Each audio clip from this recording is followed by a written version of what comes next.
Okay, we're live. How we going, guys? I nearly didn't go live. Then I thought, why not? Welcome to Defending Elvis. I've decided I'm not going to have a topic on this video. Got me coffee, got me nice butter coffee. Look at that, guys. Remember, you blend it with an electric blender into normal coffee, powder, granulated coffee, water, milk. I do froth the milk up, so you can froth it up by boiling it or microwaving it. I've got a special machine that has a frother that froths it for you. It even blends it for you. They're not expensive. They're like £23 or something. Oh, that's lovely. Right, let me just heat it up a bit. So I just always get a bit of hot water. Okay, that's perfect. Right. So, welcome to Defending Elvis. I don't really want to talk about any of the negative stuff. I just want to play my shorts. So, what it is, Nicola the other day said to me that we started on the 8th of July, 2 days before my birthday, in 2024. I was shocked that it was only a year and a month. Yeah, around that. Anyway. So I thought, oh, come on, let's go back, look at some of the old shorts that we used to make. Now, just a bit of history. I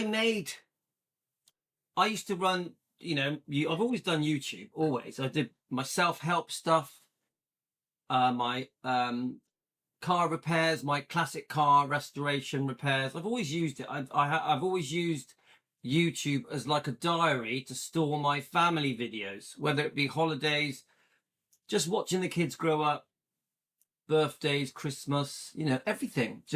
I've always used YouTube. I've always enjoyed YouTube. I've never seen YouTube other than really just a storage system for my life. Yeah. So there was a period that I did self-help, which lasted quite a few, quite a few years actually, 6 or 7, maybe 8 years. So I posted some self-help stuff. One day I just felt like making an Elvis short, just a little short, under a minute. You can include music so you don't get copyrighted. And I just thought, yeah, why not? Posted it, didn't think much of it, and it had a lot of views. And I just remember thinking, because obviously I'm an Elvis fan. Yes, I've always thought, people that like Elvis, they're older people, Elvis isn't like the current trend. So I was surprised that there was such a massive thirst for Elvis stuff. Don't forget, that really appeals to me because I love Elvis. I always find it difficult to talk about Elvis because my family generally, they've always known that I'm, mad about Elvis, and the Beatles, and the Who. I like the Who as well. But the Beatles, Elvis was always the standout number one for me, always. Yeah, Elvis affected everything. How I dress, hi Nora, how I dress, how I do my hair, everything's always affected me from a very small child. So I made that short and I was like, yes, people actually like my Elvis short. It had thousands of views straight away. So this set me on a journey. So I thought, I'm going to do some more shorts. I had to teach myself how to edit. Now, I didn't like doing editing on the laptop or the PC. I found it very awkward. I tried to do it using a system called OBS. Didn't like it. I tried all different editing things. None of them appealed to me. I just found them all difficult. I was not good at school. I'm not geeky. I don't learn quickly. It takes me a while to absorb things. So I found someone recommended an app called CapCut, CapCut, on my phone. And as soon as I used it, I was like, wow, brilliant. I can now make very easy shorts, under 1 minute videos that are designed for your phone.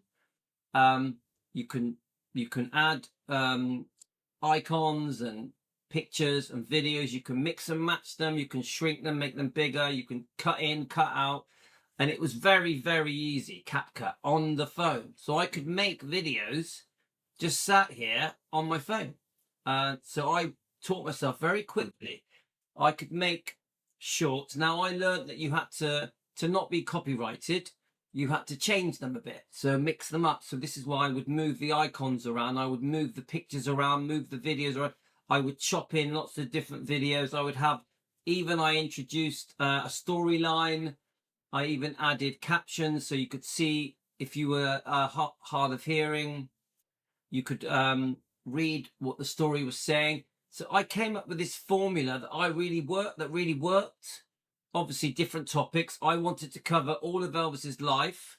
Yeah, hi Nora, it's brilliant. So I wanted to cover all of Elvis's life, going way back to Tupelo, even after he died. Yeah, because many things have happened after Elvis died that relate back to Elvis. Yeah, so I was making these shorts. I think I was doing 2 or 3 a day.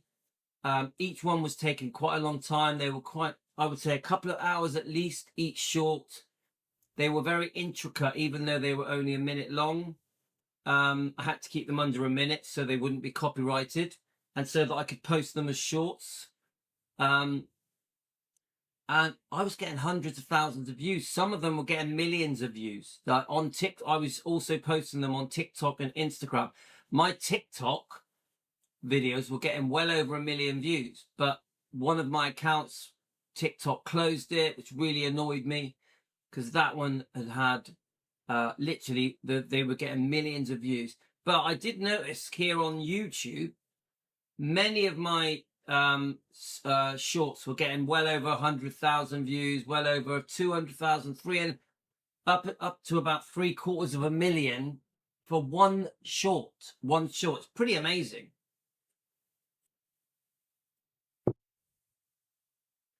So I was addicted to it. I love making them, and we are going to just play some. So this is the beginning of my Elvis channel, which I think was about 3 years ago. I don't actually know the exact date. I've never really checked it. So what we're going to do is we're just going to play a few. Yeah, I'm very proud of them. Now, please remember, I made these. When I made these, I was not defending Elvis. Now, I've done this a while ago, so I want to start.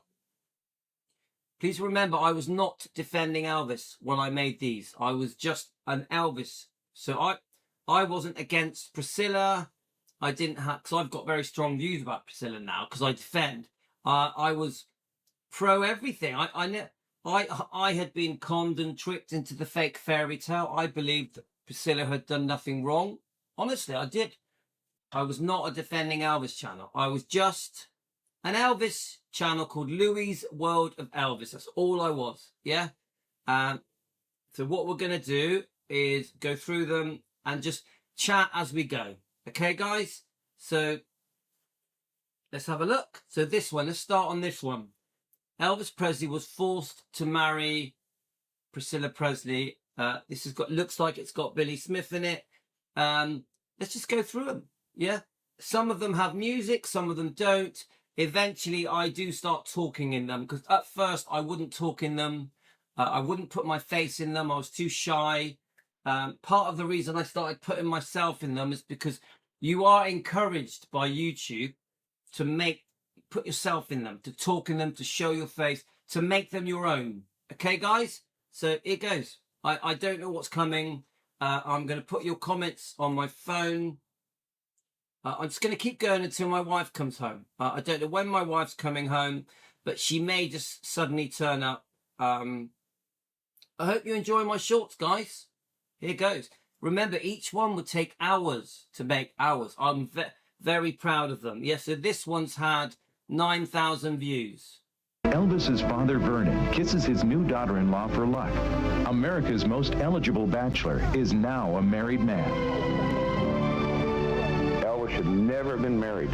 He loved femininity. He just was not meant to be married, because he was supposed But he to have said, the women. colonel said, you know, that you got an image to keep up. And he said, you've been with her for a while, and the people know it. And I'm just saying what Elvis told me in later years. This is what he told me, that the colonel actually, you know, told him it was time for him to get married. See, he and I, when we got home, we bad argument. Look, you got to understand I'm under a lot of pressure. Oh, yeah, what kind of pressure? Just like that. And he said, they're pressuring me into marrying Priscilla. And I looked at him and said, what do you mean, who's pressuring you? He said, her father.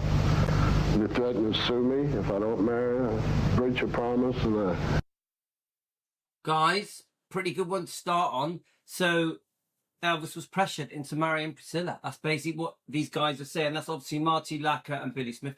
Very hot in here. But so if you look, I move the pictures around, I move the videos around, I introduce videos, I have the captions showing them talking, and I add a storyline, and there's a title as well.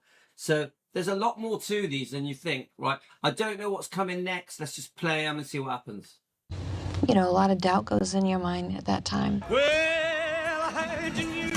That's good to rockin' tonight. When he returned... and I'll just pause it. So obviously there is some music. So Martha, I'm curious, who changed your mind about Priscilla? I can tell you.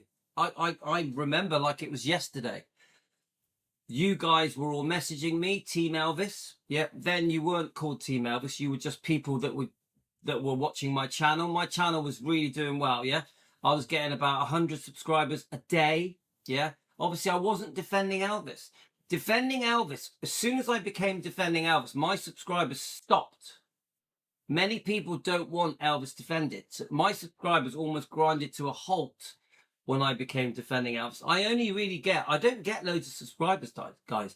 I get 2 or 3 a day.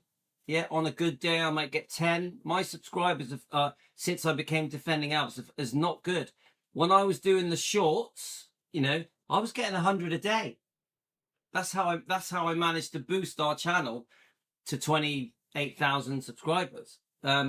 So you guys in the comment sections were all saying to me, Elvis needs defending. You were saying Priscilla has trashed Elvis. Many other things as well. So it was actually you guys that got me to start becoming a Defending Elvis channel. We was encouraged into it, and it was you guys that came up with the name Defending Elvis. Yeah. So the people that say, "Oh my God, Louis, everything Louis does is dramatic to get views and likes and subscribers," no. It actually it stunted my channel. When I became Defending Elvis, it slowed the growth right down of my channel. Yes, we've become very famous. The Defending Elvis channel is very, very famous now. But growth-wise, it's very slow. It's very, very limited. Yeah. So I wouldn't change a thing, guys. I wouldn't change a thing. We were all excited, and it was a big, exciting party.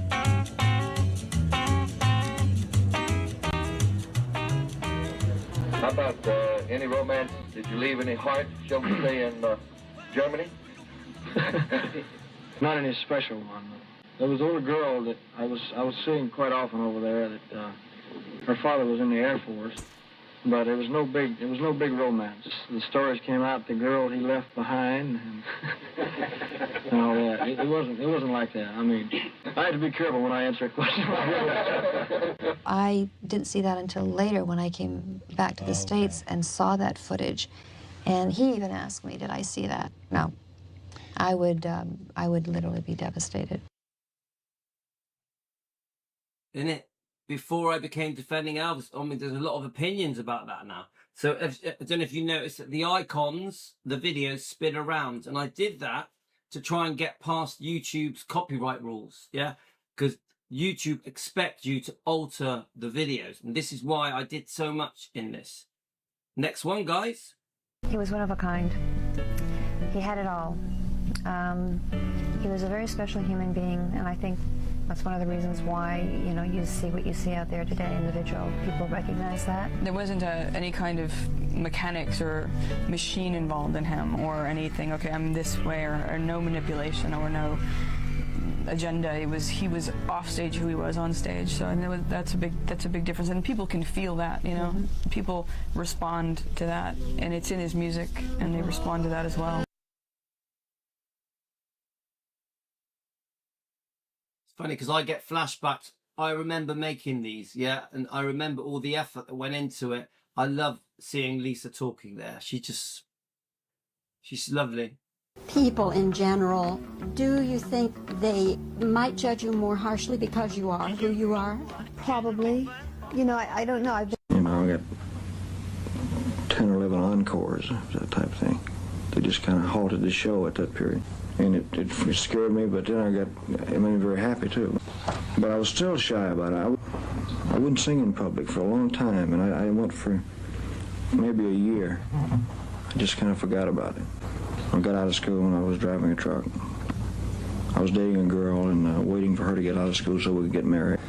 And I was training to be an electrician because they make $3 an hour.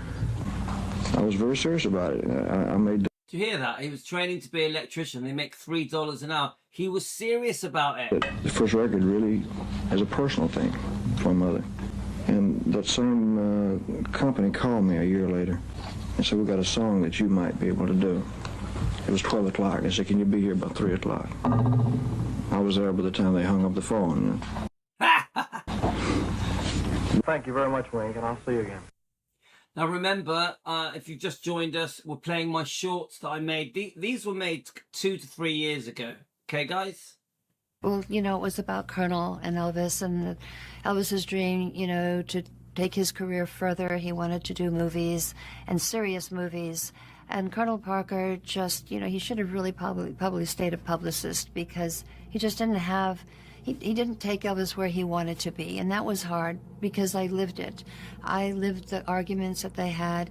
I lived, you know, Elvis trying to explain that he didn't want to do the movies with all the girls and the beaches and everything, that he really wanted to do serious things. So living that with him and watching the movie, it brought back a lot of memories. He almost saw Elvis just as a commodity, get him on stage, do whatever it takes.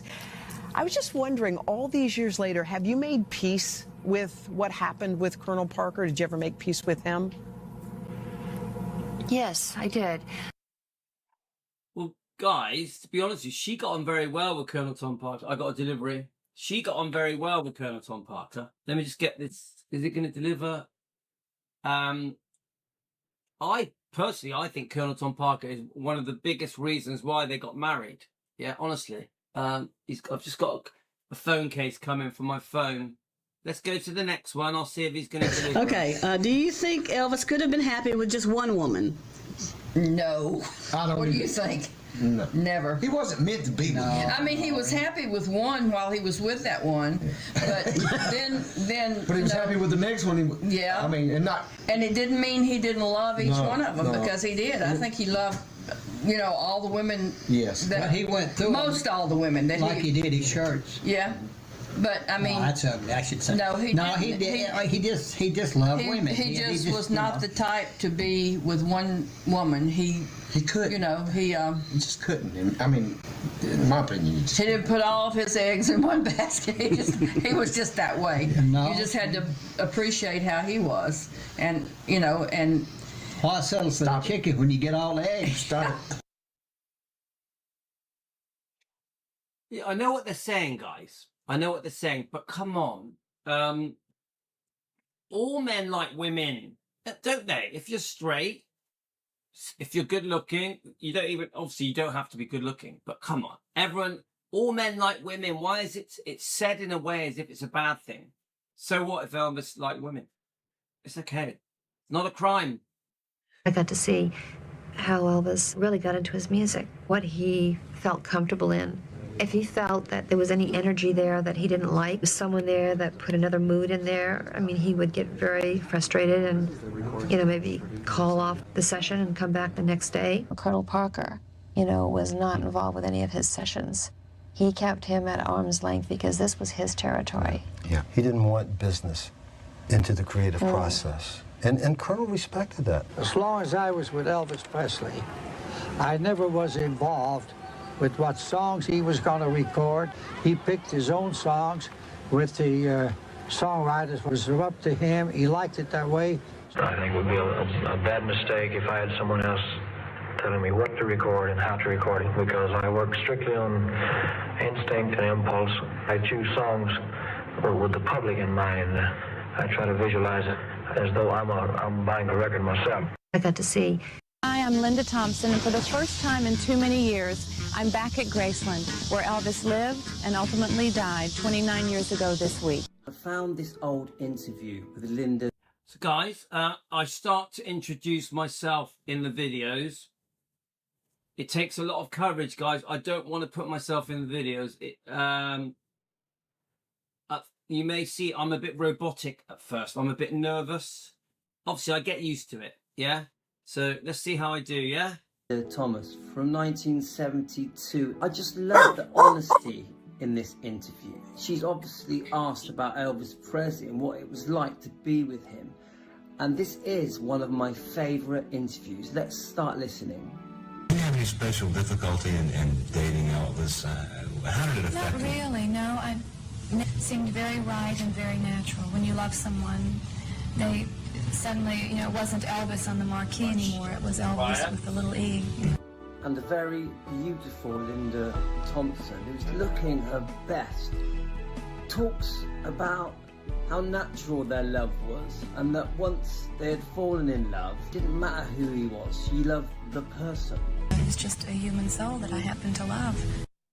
Hi, I'm Linda Thompson, and for the first time in too many years, I'm back at Graceland, where Elvis lived and ultimately died 29 years ago this week. I found this old interview with Linda Thomas from 1972. I just love the honesty in this interview. She's obviously asked about Elvis Presley and what it was like to be with him.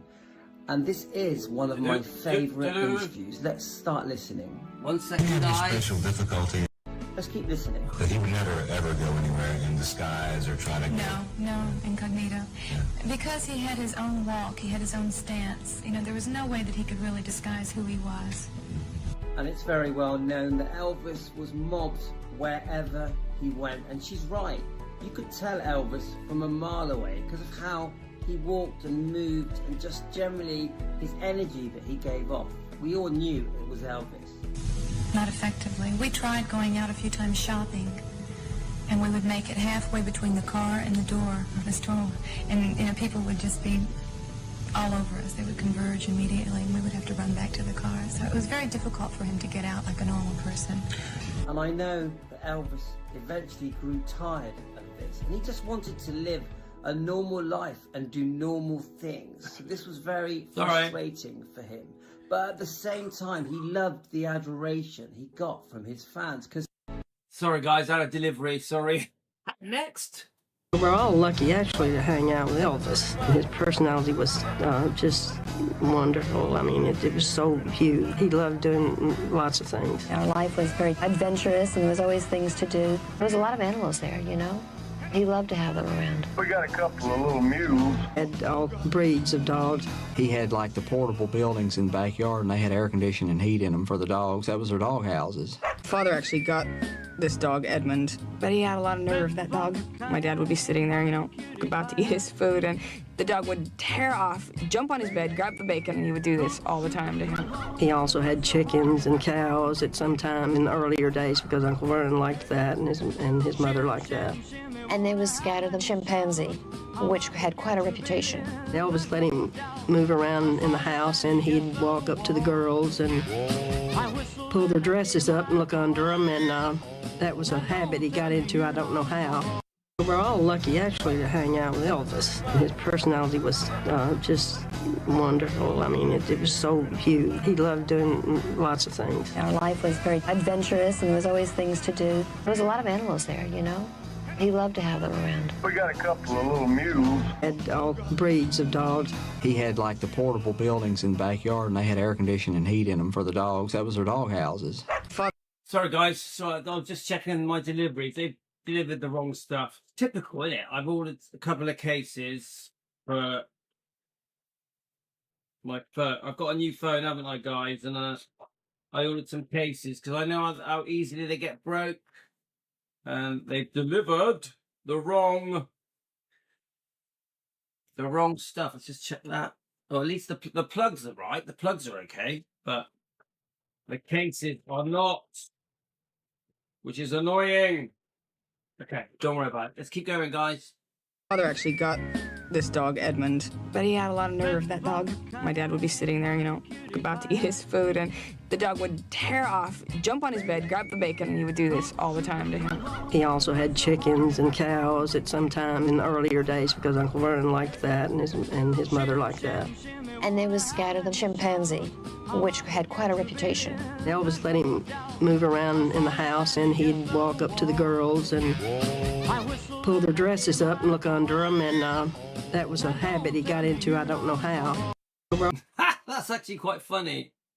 Elvis had a close-knit group of people most of the time with him. A lot of people I went to school with, and a lot of my kinfolks I have a long time. It wasn't just, you know, I was with Elvis only. You had to be accepted, and you had to accept the fact that, you know, that was Elvis's entourage. Always has been. He, you know, had his own built-in family. Well, that's where the Memphis Mafia came from, didn't it?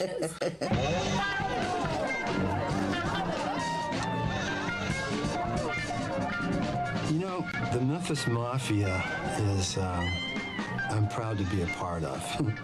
It actually was an affectionate term given to us by the press. We wore mohair suits. We had great-looking girls. We packed guns. But that's how it started. Elvis had a close-knit group of people most of Golden Globe goes to Austin Butler.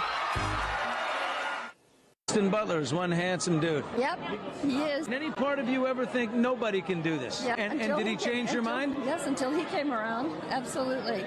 He nailed him.